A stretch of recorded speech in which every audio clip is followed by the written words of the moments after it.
Hello friends, आपल्या सर्वांची आवडती मालिका लपंडाव या मालिकेच्या आजच्या शनिवार 31 जानेवारीच्या एपिसोडमध्ये खूप जबरदस्त ट्विस्ट आलाय। आज या मालिकेत दोन खंद्या अभिनेत्री ज्यांना खूप भारी अभिनय जमतो त्यांनी एकमेकांबरोबर अशी अभिनयाची जुगलबंदी सुरू केली होती ना की तुम्ही पाहतच राहाल। सरकार आणि राजलक्ष्मी या दोघींचा आजच्या एपिसोडमधील जो सीन आहे, त्यांची डायलॉग डिलिव्हरी आहे, एकमेकांशी जे बोलणं आहे ते पाहून तुम्ही खूप खुश व्हाल आणि पाहतच राहाल एवढं मात्र नक्की। पण पहिल्यांदाच या मालिकेत कुणीतरी सरकारचा अपमान केलाय आणि असा तसा नाही तर सरकारचा असा अपमान केलाय की सरकारची बोलतीच बंद झाली आहे। आणि त्याच वेळेस सरकार आणि अपर्णा हे दोघे एकमेकांच्या समोर आल्या आणि मग अपर्णाला सगळं आठवलं की याच बाईने देवदत्तचा माझ्या नवऱ्याचा चाकू भोसकून खून केला होता आणि अपर्णा जोर जोरात ओरडायला लागली। त्यामुळे सरकार चांगलीच घाबरली। मग हे सगळं घडलं तरी कसं आणि मग त्यानंतर काय घडलं हे जाणून घेण्यासाठी हा व्हिडिओ शेवटपर्यंत नक्की पहा। फ्रेंड्स, आजच्या एपिसोडच्या सुरुवातीलाच राजलक्ष्मी सरकारला घेऊन आपल्या बंगल्याच्या लॉनमध्ये येते। ती झोक्यावर बसते आणि सरकारला बसायला सांगते, पण सरकार सगळीकडे आजूबाजूला पाहत असते।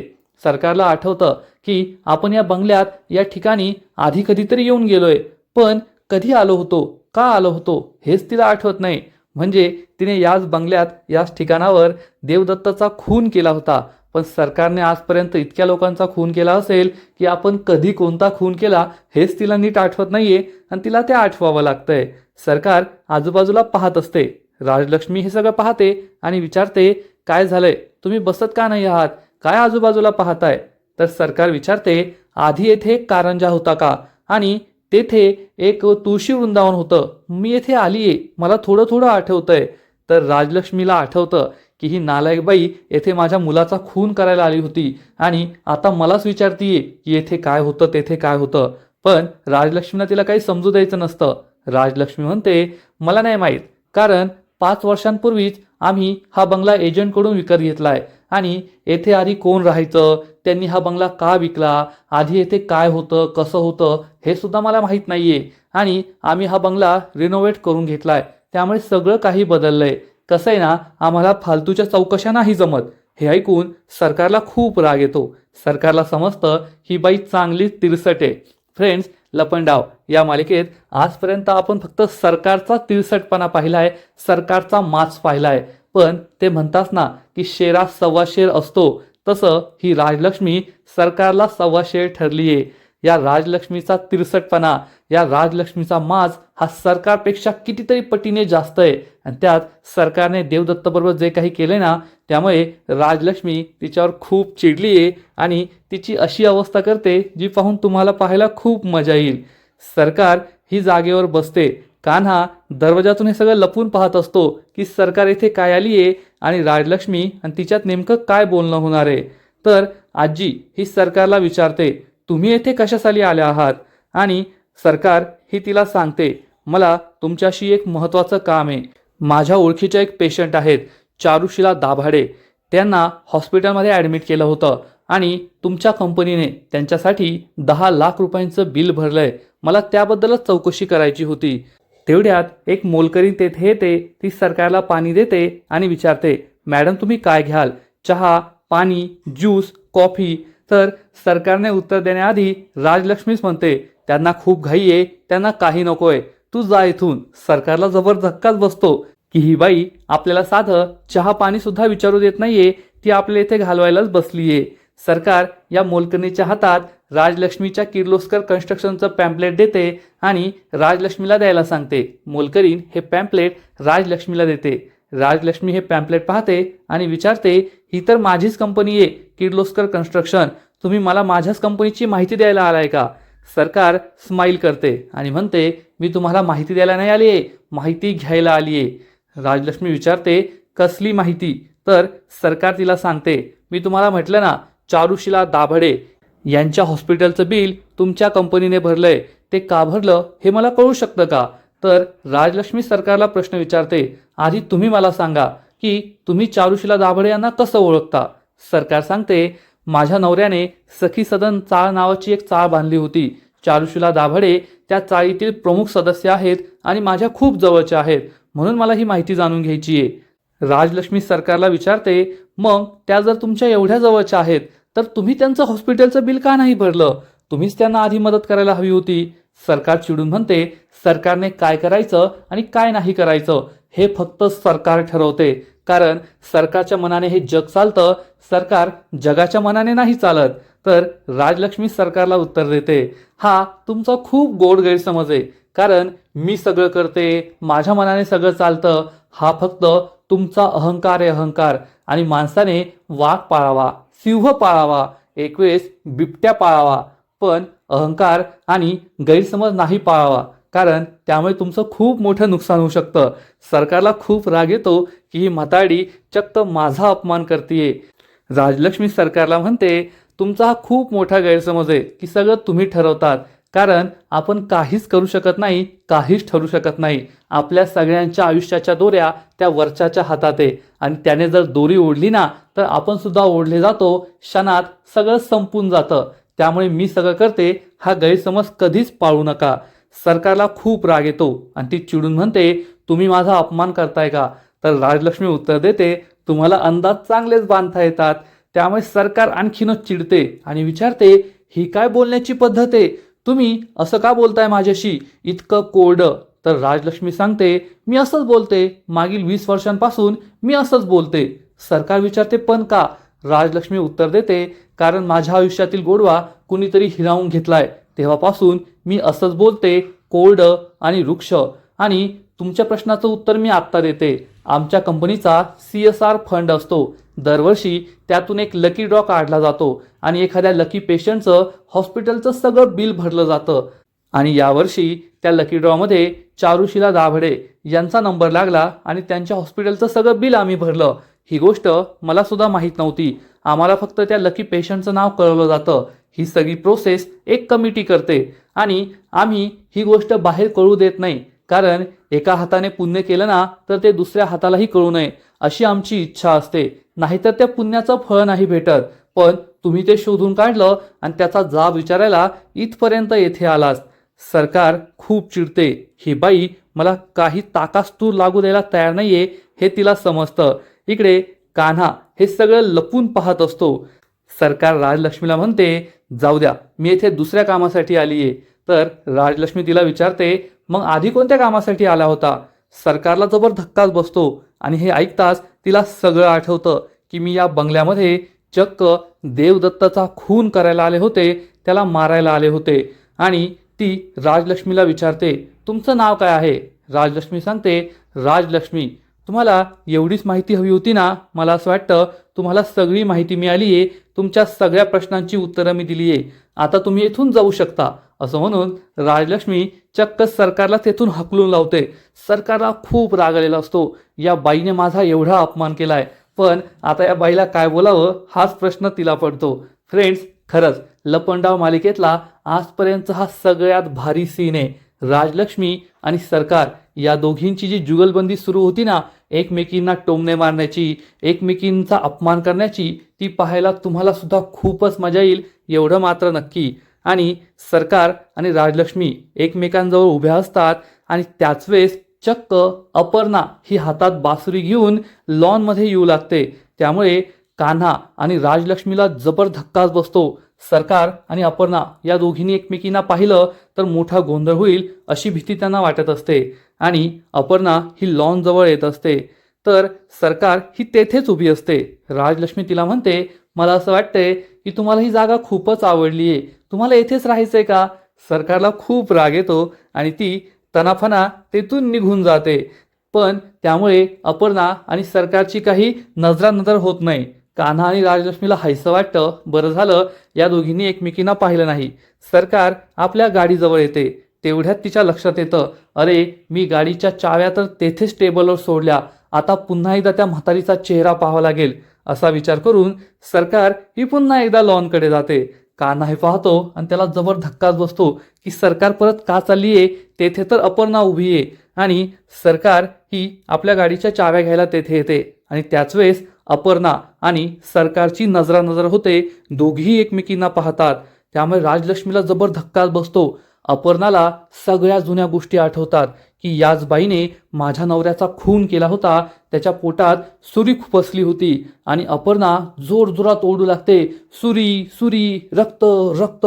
त्यामुळे सरकार चांगलीच घाबरते आणि राजलक्ष्मी ही अपर्णाला सावरते. कान्हा सुद्धा घाबरतो. राजलक्ष्मी ही अपर्णाला समजावून सांगते, अपर्णा शांत हो, घरातली सगळ्या सुरी काटे चमचे सगळे व्यवस्थित आहे, तुला काही होणार नाही. सरकार विचारते, या अशा का करताय, सुरी सुरी रक्त रक्त असं का ओरडताय.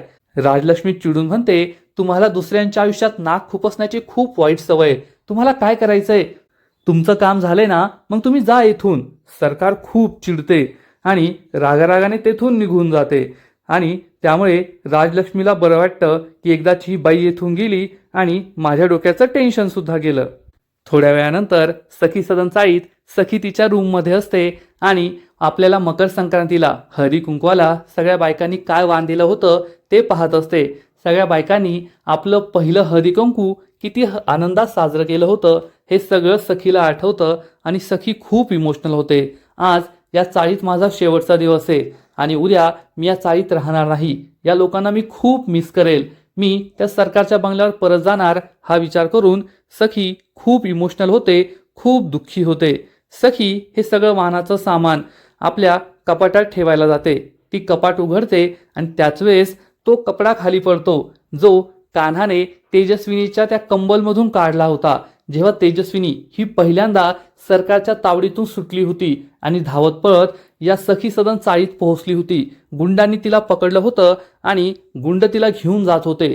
कान्हाने तिला वाचवण्याचा प्रयत्न केला आणि तेजस्विनीच्या अंगावर जे कंबल असतं त्याचा हा तुकडा कान्हाच्या हाती लागला होता आणि कान्हाने तो जपून ठेवला होता. तो खाली पडतो. सखी हा कपडा उचलते आणि हा कपडा पाहताच तिला प्रश्न पडतो, हे मी कुठेतरी पाहिलंय, पण कुठे पाहिलंय ते आठवत नाहीये. कदाचित हे कंबल खूप जुनं असेल आणि हे राघव किंवा तेजस्विनीची आठवण असेल जे सखीने सुद्धा पाहिलंय, पण ही सखीच्या लहानपणीची गोष्ट असल्यामुळे तिला नीटशी आठवत नाहीये आणि ती याचाच विचार करत असते, हे मी कुठेतरी पाहिलंय, कोठे पाहिलंय ते आठवत नाहीये. आणि त्याच वेळेस चाळीतली मुलं तेथे येतात आणि म्हणतात, सखी दिदी, आम्हाला स्कूलमध्ये एक प्रोजेक्ट सांगितलाय, त्यासाठी तू आम्हाला मदत करशील का. सखी म्हणते, हो नक्की करेल, काय प्रोजेक्ट सांगितलाय. तर हे मुलं सांगतात, आम्ही ज्या चाळीत सोसायटीत किंवा घरात राहतो ना त्याचं प्रोटोटाईप तयार करायचं आहे, त्याचा देखावा तयार करायचा आहे. सखी म्हणते, हो खूप सोपं आहे ते, मी तुम्हाला करून देते. त्यामुळे चाळीतील मुलं खूप खुश होतात आणि म्हणतात, पाहिलं ना, मी म्हणत होते की सखी दिदीकडे आपण जाऊया, सखी दिदी आपल्याला नक्की मदत करेल. आपण सखी दिदीकडे आलो आणि तिने आपल्याला मदत केली नाही, नाही म्हटलं असं कधी होतच नाही. लहान मुलं खूप खुश असतात आणि मुलांना मदत करायची म्हणून सखी सुद्धा खूप खुश असते. तर इकडे कबीर म्हणजेच कान्हाच्या बंगल्यावर कान्हा हा अर्पिताला शांत करण्याचा प्रयत्न करत असतो, परंतु सरकारला पाहिल्यामुळे अर्पिताच्या सगळ्या जुन्या आठवणी जाग्या झालेल्या असतात.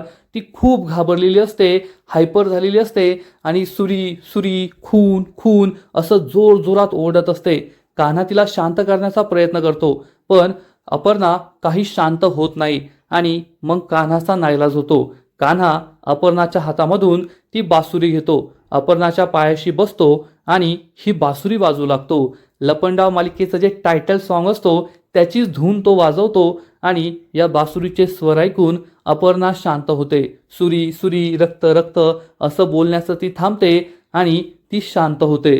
कान्हा ही धून ही बासुरी खूप सुंदर वाजवत असतो, तुम्हाला सुद्धा नक्कीच आवडेल. आणि त्याच वेळेस राजलक्ष्मी तेथे येते आणि आपला कबीर किती छान बासुरी वाजवतोय, त्याने अपर्णाला शांत केलं हे पाहून राजलक्ष्मीला खूप आनंद होतो. अपर्णा शांत झालेली असते, त्यामुळे कान्हा हा बासुरी वाजवायची थांबवतो आणि अपर्णाच्या मांडीवर डोकं ठेवून शांत होतो. त्याच्यासुद्धा डोळ्यात पाणी आलेलं असतं, राजलक्ष्मीच्याही डोळ्यात पाणी आलेलं असतं. फ्रेंड्स, हा सीन खरंच खूप इमोशनल आहे. खरंच कबीर म्हणजेच कान्हाचं कुटुंब किती चांगलं होतं. जर सरकार त्यांच्या आयुष्यात आली नसती, तिने देवदत्तचा खून केला नसता, तर त्यांचं आज स्वर्गापेक्षाही भारी कुटुंब असतं, ते किती सुखी असते. आणि आज कान्हा आणि राजलक्ष्मी सरकारचा बदला घेण्याचा जो प्रयत्न करताय ना तो एकदम योग्य आहे. सरकारला तिच्या पापांची शिक्षा मिळालीच पाहिजे एवढं मात्र नक्की. पण सरकार मात्र तिची कट कारस्थानं थांबवत नाहीये, कारण मेडिकल ऑफिसर जो सखी सदन चाळीत आला होता तो सरकारच्या बंगल्यावर येतो आणि सरकारला ही सगळी कागदपत्र देतो आणि सरकारला सांगतो, आज सखी मॅडमने खूप चांगलं काम केलंय. राघव सरांची एक अपूर्ण राहिलेली इच्छा पूर्ण केली आहे. राघव सरांची खूप इच्छा होती की सखी सदन चाळीतील सगळ्या गोरगरिबांचा मेडिकल इन्शुरन्स काढण्यात यावा आणि आज सखी मॅडमने त्यांची इच्छा पूर्ण केली आहे. सगळ्याच सखी सदन चाळीतील लोकांचा आम्ही मेडिकल विमा काढलाय. हे ऐकून सरकार खुश होते, पण परशुराम मात्र खूप चिडतो आणि म्हणतो, ए मूर्ख माणसा, म्हणजे आपल्या कंपनीची मेडिकल स्कीम तू त्या भिकाड्या लोकांसाठी वापरलीस का? हा मेडिकल ऑफिसर काही बोलणार तर सरकार परशुरामवर चिडून म्हणते, ए परशु गप्प बस, त्यांना काही बोलायचं नाही. त्यांनी आज माझं खूप मोठं काम केलंय. परशुरामला कळतच नाही की कोणतं मोठं काम केलंय. तर सरकार ही कागदपत्र पाहते आणि या कागदपत्रांच्या शेवटी चक्क एक स्टॅम्प पेपर जोडलेला असतो. सरकार हा स्टॅम्प पेपर या कागदपत्रांपासून वेगळा करते आणि मेडिकल ऑफिसरच्या डोळ्यासमोर पकडते. मेडिकल ऑफिसर हा स्टॅम्प पेपर वाचतो आणि त्याला जबर धक्काच बसतो. तो विचारतो, सरकार हे काय? सरकार स्माईल करते. तो चिडून म्हणतो, सरकार तुम्ही त्या गोरगरिबांबरोबर खूप मोठा अन्याय करताय. त्यांना फसवलंय तुम्ही. तुम्ही मेडिकल इन्शुरन्सच्या नावाखाली त्यांच्याकडून या प्रॉपर्टीच्या पेपर्सवर सह्या करून घेतल्यात आणि संपूर्ण सखी सदन चाळ स्वतःच्या नावावर करून घेतली आहे. सरकार मी त्या गोरगरिबांवर हा अन्याय होऊ देणार नाही. मी तुमचे हे मनसुबे कधीच पूर्ण होऊ देणार नाही, ते उधळून लावेल. सरकार खूप चिडते आणि म्हणते, ओ मेडिकल ऑफिसर थोडं शांत व्हा. तुम्ही माझे मनसुबे उधळून लावणार त्याच्या आधी तुम्ही एक व्हिडिओ पहा, मग ठरवा काय करायचं ते. असं म्हणून सरकार या मेडिकल ऑफिसरला एक व्हिडिओ दाखवते, ज्या व्हिडिओमध्ये हा मेडिकल ऑफिसरच चाळीतील सगळ्या लोकांच्या सह्या घेत असतो. यावरून त्याला समजतं की जर उद्या या प्रकरणाची पोलीस चौकशी झाली तर सगळ्यात आधी मीच अडकणार आणि मला जेलमध्ये जावं लागेल. त्यामुळे या मेडिकल ऑफिसरची बोलतीच बंद होते आणि सरकार खूप खुश होते. तर इकडे सखी सदन चाळीमध्ये सखी सगळ्या लहान मुलांचा प्रोजेक्ट पूर्ण करून देते आणि त्यांना सखी सदन चाळीचा हुबेहूब देखावा पूर्ण करून देते. त्यामुळे सगळी मुलं खूप खुश होतात आणि जोरजोरात टाळ्या वाजू लागतात. ते सखीचं खूप कौतुक करतात की खरंच सखी दिदीकडे आलं की सगळी कामं होतात. सखी दिदी एकदम चॅम्पियन, तिला सगळं काही जमतं. सखीला आनंद होतो. तेवढ्यात कान्हा घरी येतो आणि विचारतो, हे काय? सखी सांगते, मुलांना स्कूलमध्ये प्रोजेक्ट होता, त्यांना सखी सदन चाळीचा देखावा बनवायचा होता, मी तो त्यांना बनवून दिलाय. कान्हा म्हणतो, पण यात एक गोष्टीची कमी आहे. मुलं विचारतात, काय कमी आहे? तर कान्हा एक पेपर हातात घेतो आणि हा पेपर लव शेपमध्ये कट करतो आणि सखी सदन चाळीच्या नावाजवळ हे लव शेप लावतो आणि म्हणतो, मला ही खूप आवडली आहे. आणि तो चक्क सखीकडे पाहतो. सखी त्याच्याकडे आश्चर्याने पाहते. कान्हा हे काय बोलतोय? तर कान्हा म्हणतो, ही म्हणजे चाळ. मला ही सखी सदन चाळ खूप आवडली आहे. सखीला समजतं की कान्हा जाणून बुजून असं बोललाय. सखी विचारते, खरंच हीच आवडली आहे ना? तर कान्हा म्हणतो, मग दुसरं कोण आवडायचं होतं? आणि तो स्माईल करू लागतो. लहान मुलं कान्हा आणि सखीला घट्ट मिठी मारतात. सगळे खूप खुश असतात. कान्हा आणि सखी एकमेकांकडे पाहत असतात. मुलांना खूप आनंद झाला असतो की सखीने त्यांना खूप छान हे सगळं प्रोजेक्ट बनवून दिलंय आणि त्यांचा आनंद हा गगनात मावत नाही. आणि लहान मुलांचा आनंद पाहून कान्हा आणि सखीच्या चेहऱ्यावर सुद्धा आनंद असतो, स्माईल येते. आणि आजचा एपिसोड येथेच संपतो. फ्रेंड्स, खरंच लपंडाव ही मालिका खूप भारी आहे. या मालिकेत एकानंतर एक भारी ट्विस्ट येत आहे आणि आजचा एपिसोड खरंच खूप भारी होता.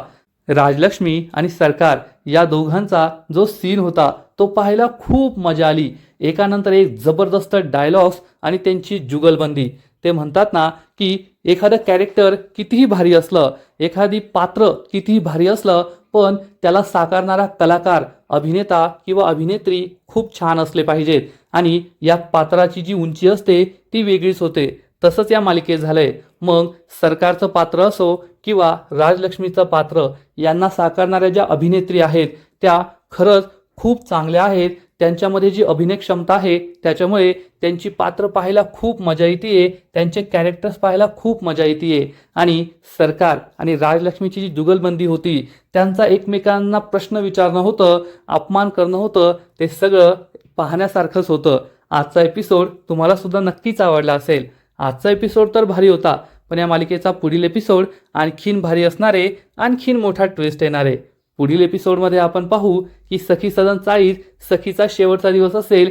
सखी खूप इमोशनल असेल, पण त्याच्या आधीच परशुराम आपल्या गुंडांबरोबर तेथे पोहोचणार आणि तो सखी सदन चाळीतील लोकांना म्हणेल, चला आपली घरं खाली करा. हे ऐकून चाळीतील लोकांना जबर धक्काच बसणार. ते विचारतील, हे काय बोलताय तुम्ही, आम्ही आमची घरं का खाली करायची? तेव्हा परशुराम हा सखी, कान्हा आणि चाळीतील सगळ्या लोकांना हे पेपर्स दाखवणार की पहा, तुम्ही स्वतः संपूर्ण चाळ आपापली घरं सरकारच्या नावावर केली आहेत. हे पाहून चाळीतील लोकांना सखी आणि कान्हाला जबर धक्काच बसेल. परशुराम त्यांना हे सुद्धा सांगणार की काल सखीने त्या मेडिकल पॉलिसीच्या नावाखाली तुमच्याकडून या पेपर्सवर सह्या घेतल्या आहेत. त्यामुळे चाळीतील लोक सखीवर खूप चिडतील, सखीवर विविध आरोप लावतील. सखी, तू आम्हाला फसवलंय, आमचा विश्वासघात केलाय, तू तुझ्या आईसारखी आहेस, सरकारसारखी खोटाडी आहेस, विश्वासघातकी आहेस. आणि हे सगळं सरकार तिच्या गाडीत बसून ऐकत असेल आणि चांगलीच खुश होणार.